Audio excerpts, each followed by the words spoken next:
Voy a pasar a mi intervención. Mi nombre es Beatriz Lasco, lo ven ustedes en la pantalla, y les voy a hablar, también lo ven en la pantalla, de las mujeres en el Parnaso de Antonio Palomino. Tengo que decir que cuando propuse este tema para este seminario,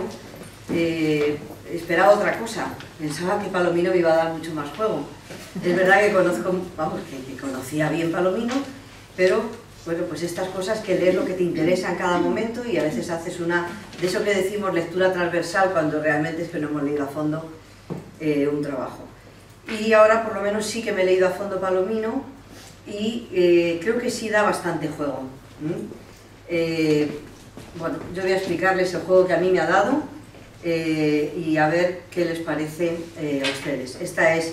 el Parnaso español, pintoresco laureado. Es el tercer tomo de su famosísimo Museo Pictórico y Escala Óptica, que es el que, siguiendo a Vasari, como muy bien ha señalado David, Palomino recoge, sintetiza las vidas de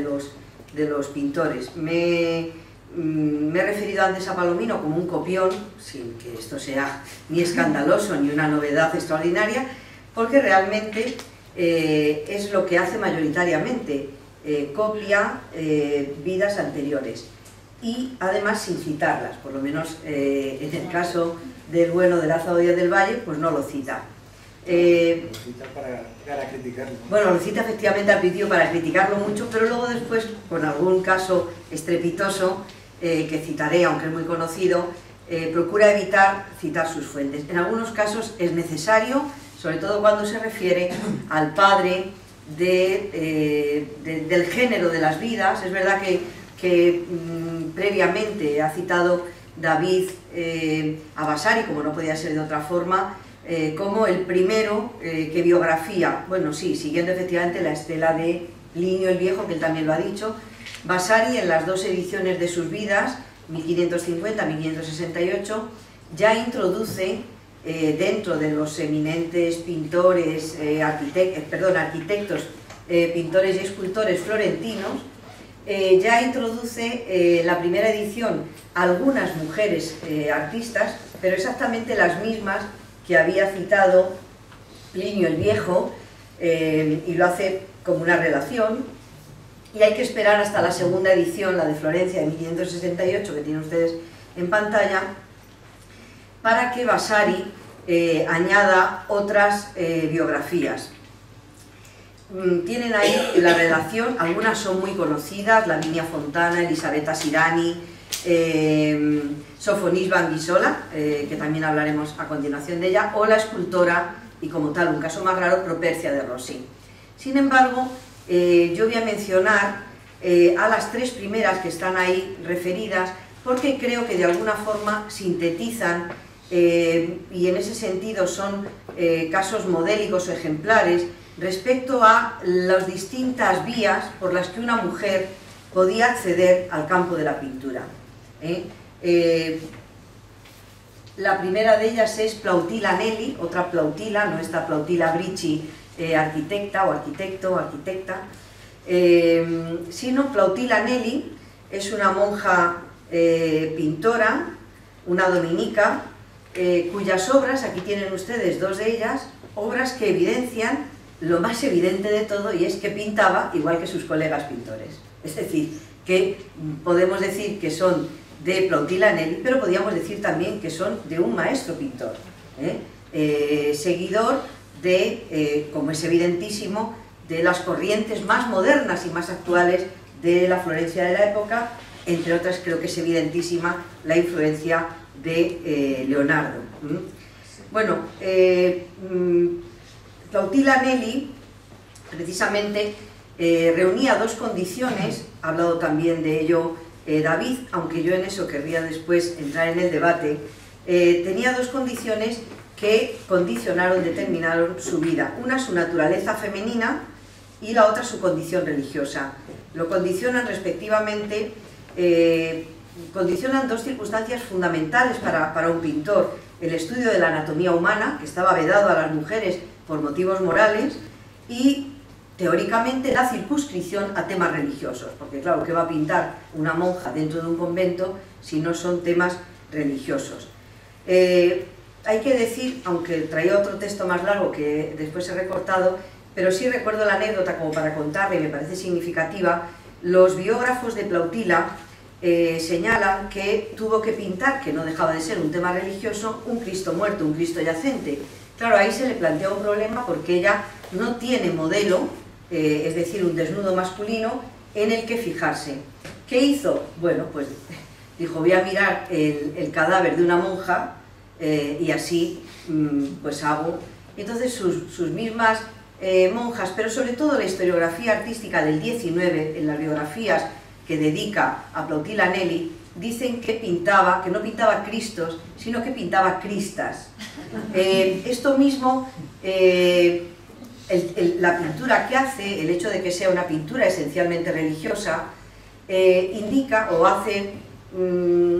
da pábulo a una teoría que está en el nacimiento mismo de la historia del arte, que es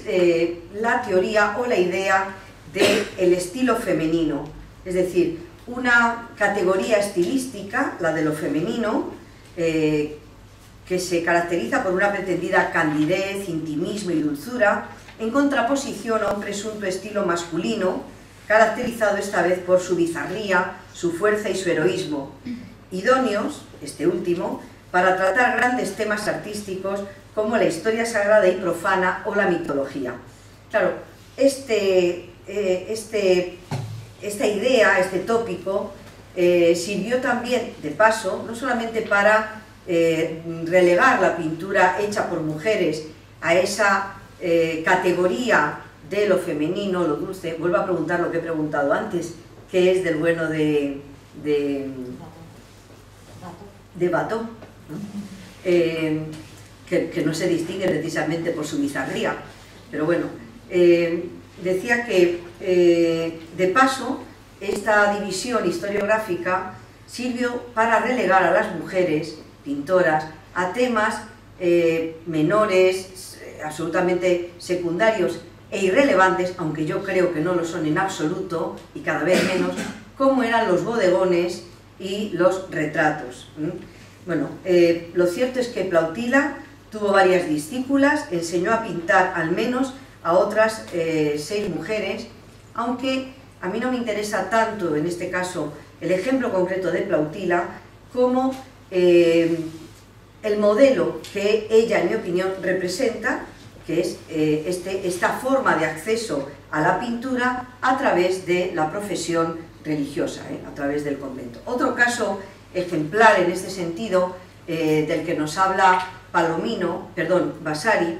es el de la poeta y pintora veneciana Irene de Spilimbergo, que en este caso representaría el caso de muchas mujeres que accedieron, que pudieron acceder a la profesión de la pintura, que ejercieron, he dicho a la profesión y no al arte porque la ejercieron con el mismo ahínco que cualquier otro pintor, gracias a su condición nobiliaria. Es decir, el hecho de nacer de una buena cuna no solamente les garantizaba, sino que propiciaba el que adquiriesen una enseñanza en letras y también en artes. Ya desde que Castiglione, en 1526, en su famosísimo libro El cortesano, que por cierto se edita aquí en Toledo, y él está muy vinculado a la corte de Carlos V, cuando Baldassare Castiglione recomienda a todos los nobles que enseñen como parte de la educación del príncipe, del noble, también de la noble, que enseñen a pintar. Y desde entonces esta disciplina se incorpora en este ámbito al que pertenece esta Irene de Spilimbergo, de la que por desgracia no se conservan pinturas, o al menos ninguna se le ha atribuido o identificado, aunque sí se conserva de ella este magnífico retrato, anónimo pero de un seguidor de Tiziano. El tercer ejemplo sería el de Barbara Longhi, de quien vemos aquí, para mi gusto, un preciosísimo autorretrato que representaría el grupo de mujeres que yo creo que es quizá el más numeroso, que adquieren a la pintura de la mano de un padre pintor. Esta idea de la economía de medios en el taller que facilita el aprendizaje a todos los hijos, a todos los niños de la familia, indistintamente de que sean hombres o mujeres. Bárbara Longhi estudia en el taller paterno, se especializa como el padre en pintura religiosa de retablos, que por otro lado es una pintura que no podemos decir que sea específicamente femenina, sino que responde al gusto y a la demanda de la época. Bueno, Vasari añade otros ejemplos de otras biografías de artistas mucho más conocidas, antes las he mencionado, Propercia de Rossi, Sofonisba Anguissola, cuya biografía engloba junto con las de sus hermanas, o las de Lavinia Fontana, que gozó de un extraordinario prestigio en su época y así fue ensalzada en las vidas de artistas napolitanos de la época, o Elisabetta Sirani, que a su vez constituyó un importante taller en el que enseñó también a otras muchas pintoras y seguramente a más de un pintor. Bueno, estas pintoras que gozaron de fama en su momento, después fueron oscurecidas por el paso del tiempo, y sobre todo yo creo que en esto tenemos que reflexionar mucho, no tanto sobre la historia, cuanto sobre la historia del arte, es decir, la historiografía artística que oscureció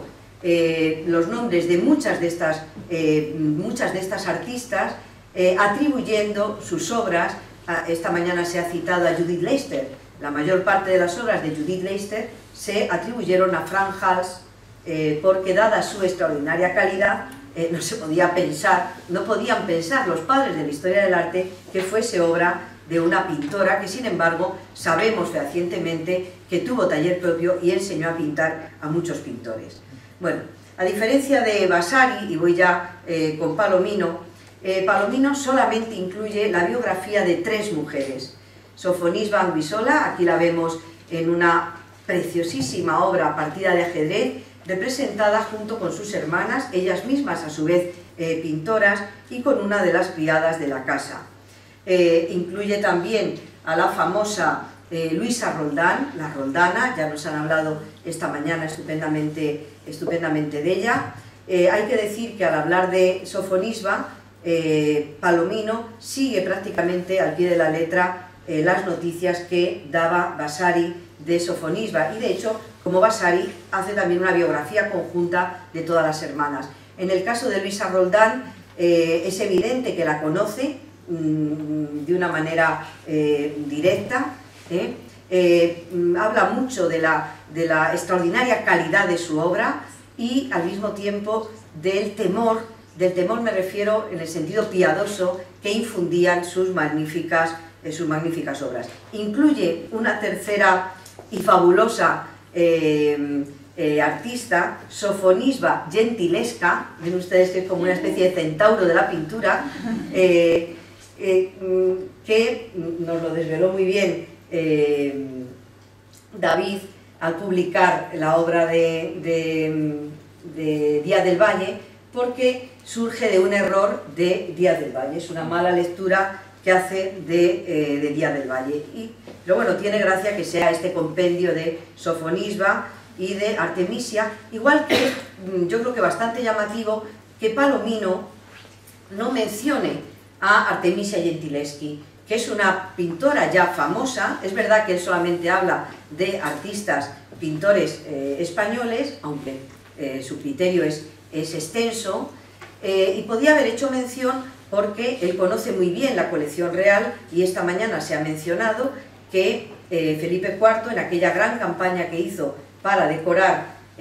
con un gran significado político, artístico y cultural el Buen Retiro, compró, entre otras cosas, el famoso nacimiento de San Juan Bautista, pintado por Artemisia, de quien Díaz del Valle, que sí se refiere a ello, nos dice que es cosa excelente. Es decir, que es curioso que a Palomino se le pase esto. No sé si David tendrá otra idea o no. Bueno, Además de estos casos, que son en sí mismos excepcionales dentro del Parnaso, y yo creo que por consiguiente lo son también dentro del panorama cultural español, dentro de la sociedad española coetánea, Palomino incluye bastantes, aunque no abundantísimas, referencias al papel de las mujeres en los talleres y unas cuantas referencias a mujeres pintoras, esposas o hijas de sus biografiados, suficientes para confirmar, en mi opinión, que el taller resultaba un medio idóneo para la formación artística de hombres y también de mujeres.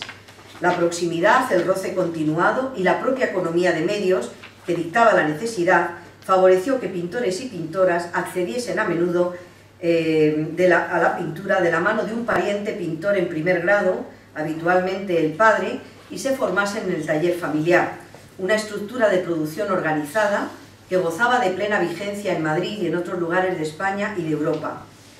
La formación de un taller con miembros de la propia familia podía reportar, y de hecho reportaba, notables ventajas, especialmente si al frente del taller había una persona ambiciosa, sociable, diligente y con talento, pues permitía aunar recursos, alentaba la división del trabajo y la especialización de los individuos y podía garantizar, al menos teóricamente, un trato justo para todos, previniendo posibles pleitos y creando un clima de lealtad y de confianza, así como un método de trabajo eficaz que iba más allá de lo meramente profesional.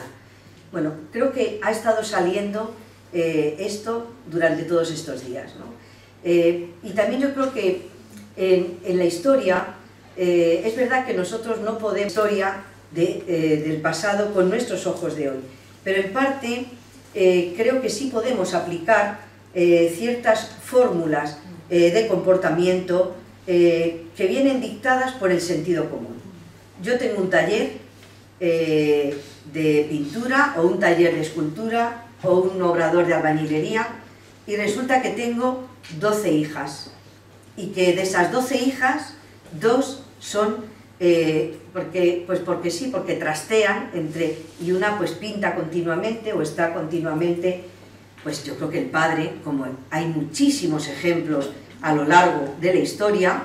saca provecho de este recurso, hoy diríamos recurso humano, porque efectivamente lo es, que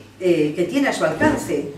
En algunos casos, ese niño o esa niña descubren, a partir de esa primera instrucción que comparten con otros aprendices ajenos a la familia, descubre su verdadera vocación y ya pelea por ella, en fin, con ahínco, supongo, ¿no? A tenor de muchas cosas, ¿no? En la vida, por ejemplo, de Antonio Arias Fernández, se especifica, estoy ya citando a Palomino, que tuvo, entre otros hijos, una hija que se aplicó a este arte, al arte de la pintura, y en su buena doctrina dio muestras con sus diseños en sus primeros años del natural que se suele heredar de los padres. Nos está diciendo que tuvo una hija que pintó bastante bien, mejor que sus hijos, como le pasa a Horacio Gentileschi respecto a sus hijos y respecto a su hija Artemisia. Claro, si nosotros aplicamos a esta imagen, en mi opinión bellísima, a esta Virgen con niño, los criterios de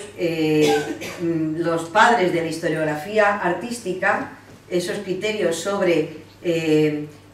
la cualidad o lo femenino, pues tenemos que pensar que esta pintura no la hizo Antonio Arias Fernández, sino que la haría su hija. Si queremos ser rigurosos con esa teoría que crean los propios padres de la historia del arte, precisamente para arrebatar a muchas pintoras la posibilidad de serlo. En este caso no es viable, ni tampoco vamos a jugar a esto, porque está perfectamente firmada en un ángulo de la propia obra. Pero sí que lo quería mencionar porque este ha sido en parte el criterio, bueno, muchísimo más complejo y muchísimo más riguroso, que se ha tenido a la hora de atribuir obras a unos artistas o a otros. En la biografía de Juan Valdés Leal, dice Palomino: se casó con doña Isabel de Carrasquilla, de muy ilustre familia en aquella ciudad, la cual pintó también al óleo. No se sabe si con la instrucción de su marido o si tenía antes algunos principios, señal inequívoca de que las mujeres podían acceder con algunos principios. Y añade todavía, dejó, además del ya dicho don Lucas, 2 hijas, la una doña María, que entró religiosa, y la otra doña Luisa, ambas condecoradas con la habilidad de la pintura, así en miniaturas como al óleo, y especialmente en retratos con gran felicidad. Bueno, sin duda, yo creo que no hay ninguna, la mujer y las hijas de Valdés Leal ayudarían en el taller familiar de pintura, no solo empastando lienzos o preparando colores como cualquier aprendiz, sino a lo mejor en tareas de más responsabilidad a tenor de la habilidad que les atribuye Palomino. Es probable en este sentido que algunos dibujos sean obras de las mujeres adscritas a un taller familiar. No quiero decir que este dibujo, porque además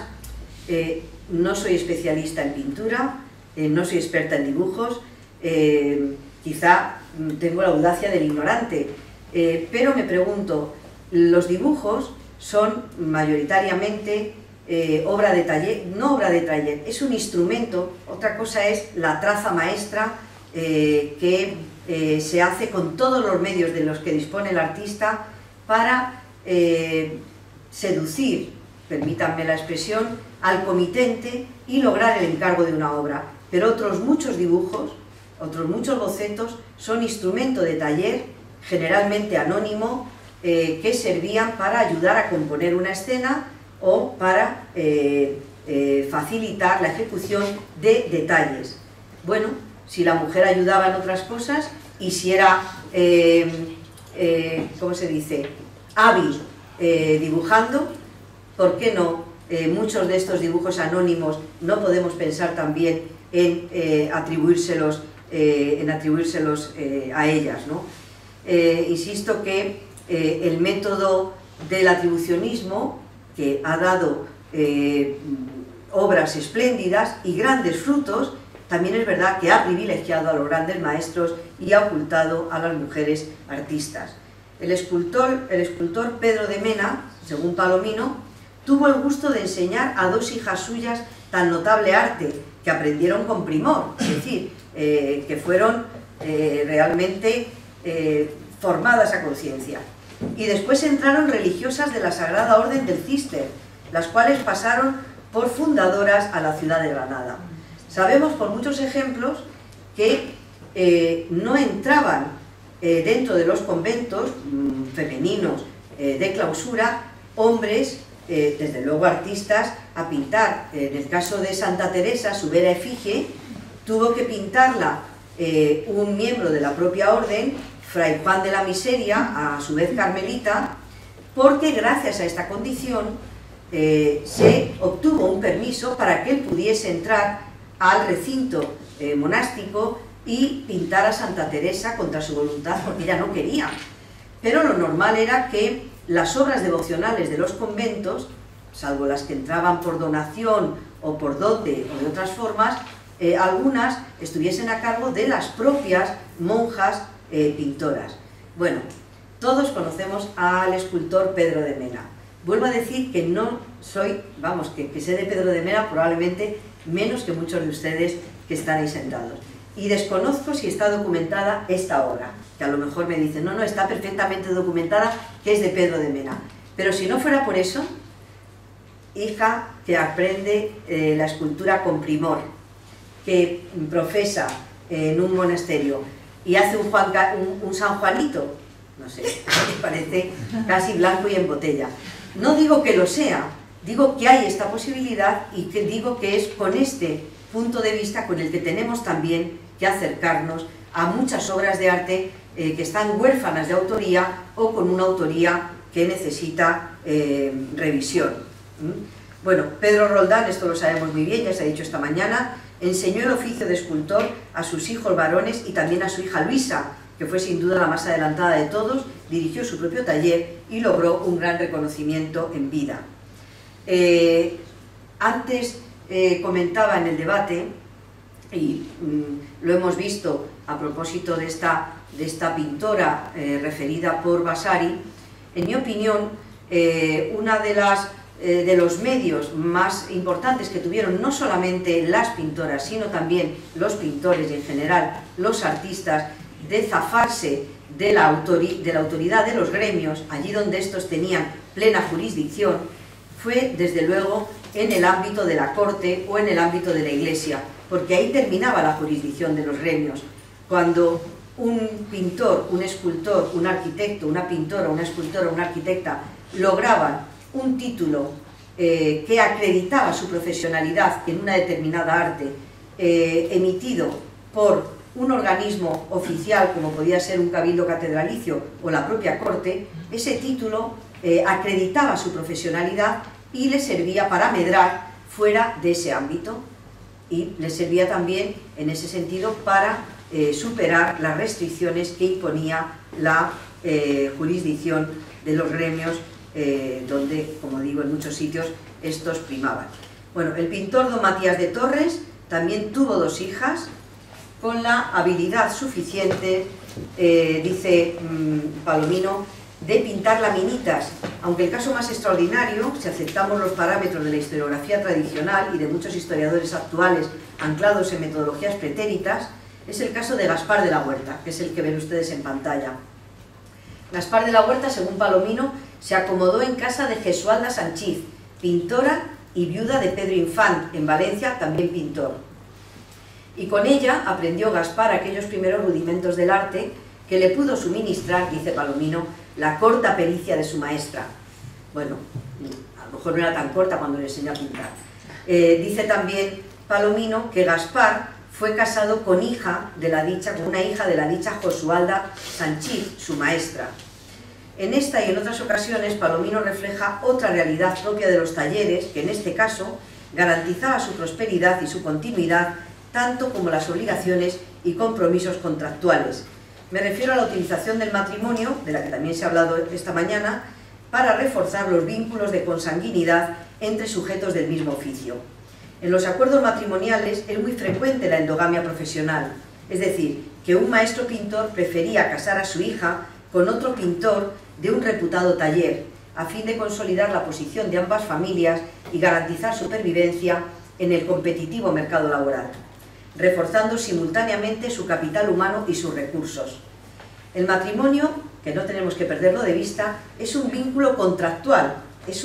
un contrato con un valor legal nítido, y traía aparejados los beneficios propios de una sociedad,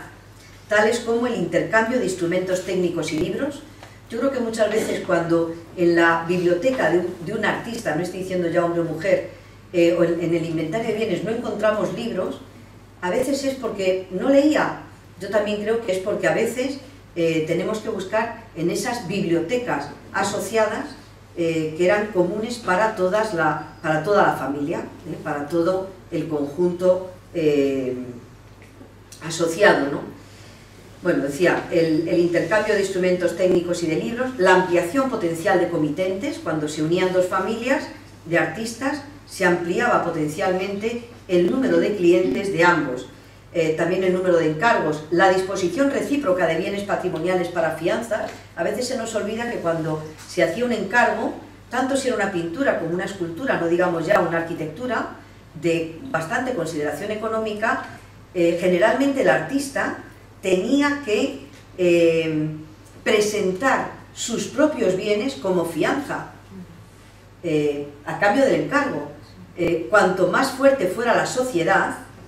más fuertes serán los encargos que se podían afianzar mediante este sistema que está totalmente extendido en la época, ¿no? Y bueno, otros recursos similares que quedaban sensiblemente reducidos cuando el cónyuge no pertenecía al mismo medio profesional. Palomino no abunda en estos datos y de hecho son relativamente pocas las noticias que nos da sobre el funcionamiento de los talleres en su sentido más amplio. Sin embargo, en la biografía de José de Ribera, que todos lo conocemos, refiere cómo el pintor de tienda, Gian Bernardino Azzolino, que fue el maestro de Ribera en Nápoles, el primero,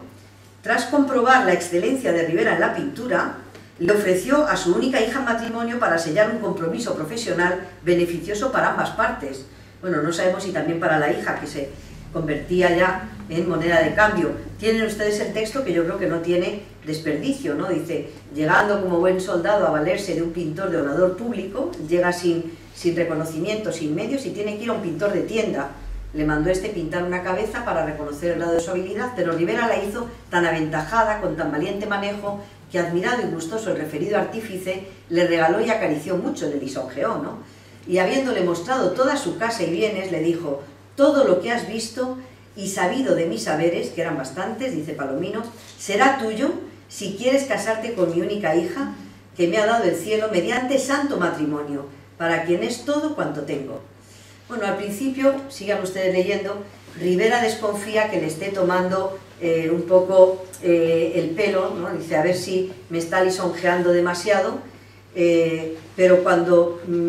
ve que efectivamente es un matrimonio conveniente, él se asentaba ya en una ciudad buena consumidora de arte, con un maestro de tienda, es decir, que tenía taller abierto, pues al final decide que sí, que se va a casar con ella, como de hecho se casó. Dice, vivió pues en dicha ciudad de Nápoles, donde no solo floreció en la fama, sino que abundó en riquezas y llegó a tener cuarto dentro del mismo palacio del virrey con toda su familia. Bueno, en este caso vemos que la ventaja, si podemos llamarlo así, fue para ambos. El caso de Diego Velázquez, que todos conocemos, es ejemplar también, como sabemos, y en palabras de Palomino, tomó estado escogiendo para su gusto y honor a doña Juana Pacheco, hija de Francisco Pacheco, su maestro, familiar del Santo Oficio del Número de Sevilla y de familia muy calificada. Dio, dice Palomino, Velázquez a su suegro, sin que le causase eso emulación y envidia, antes lo regulaba, y con razón, dice, por gloria propia. Los propios Diego Velázquez y Juana Pacheco mantuvieron esta costumbre, esta forma de consolidar el taller y el propio trabajo, casando a su hija Francisca, a la edad de 14 años, con el pintor y discípulo de Velázquez, Juan Bautista Martínez del Mazo, que también hizo carrera en la corte con el apoyo de su suegro, con el apoyo de Velázquez.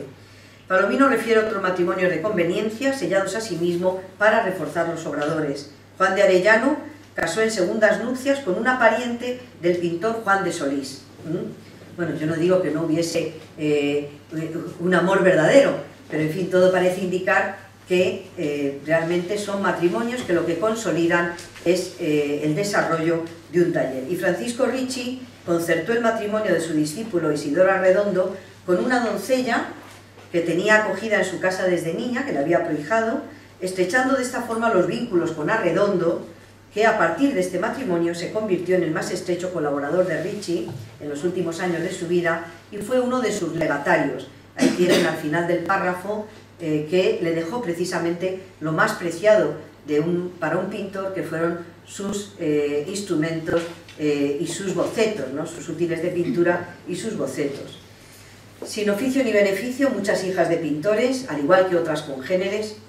estaban destinadas a la indigencia o a tomar estado para vivir al amparo del marido, precisando para ello de una dote.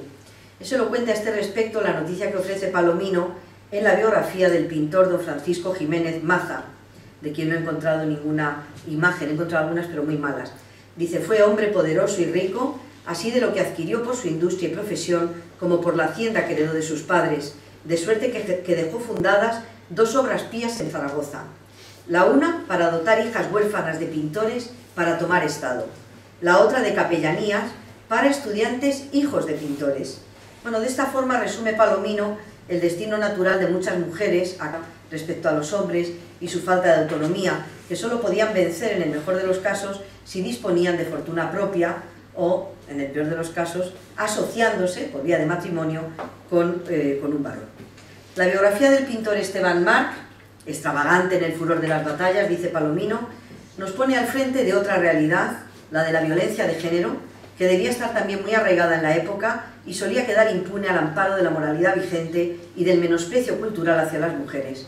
Palomino, en ese texto que tienen ustedes ahí, relata los ataques de Marc contra su mujer. Al principio dice eso, que tiene una manera furiosa de pintar las batallas, y también dice pues eso, que cuando llegaba a casa muy cansado